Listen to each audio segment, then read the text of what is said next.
So hey guys, check it out. This is footage we got from the British TV. We were lucky enough on British TV during the interview of the Steelers-Ravens game in the playoffs to have the honour to see an interview with all three Rooneys: Art Rooney II, Dan Rooney Sr. and Dan Rooney Jr.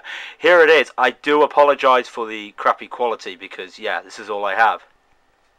Steelers, because you look back at the franchise, the first 40 years, probably one of the worst teams over those 40 years in the league. Over the last 40 years, I haven't done the mathematics on this, but probably one of the most consistent. What changed? Well, I think there were a number of changes. Certainly, my father got into the business and probably got a little more serious about it than my grandfather ever did. And the other thing is we were lucky enough to hire a coach by the name of Chuck Noll, who really came in and changed the organization, changed the attitude of the organization. He was just a remarkable coach, and as I say, somebody that I think all of us today continue to try to live up to the standards that he set.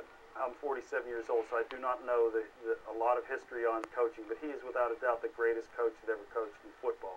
He kept things to himself, but really was very demanding with the players as far as, you know, they had a work ethic. They worked on the basics every day.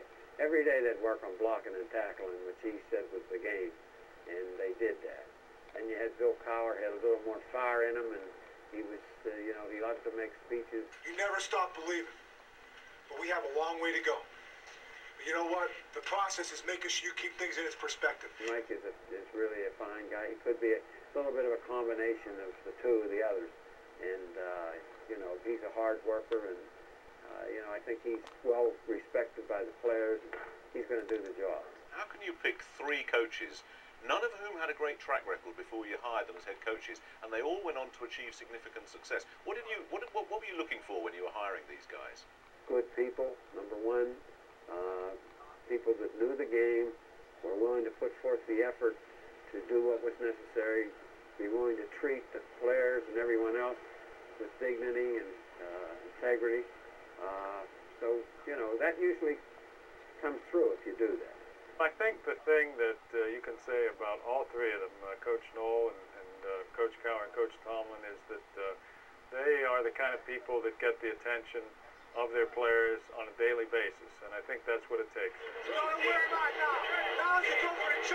Between Coach Cowher and Coach Noll, they're different people, but they did have, I think, a lot of similarities. I mean, they were guys who were no-nonsense type coaches, and were able to establish standards that they wanted their players to live up to, and I think that's, you know, that's what happened. They were able to establish a tradition and an expectation of winning that they demanded from the players, and it worked out.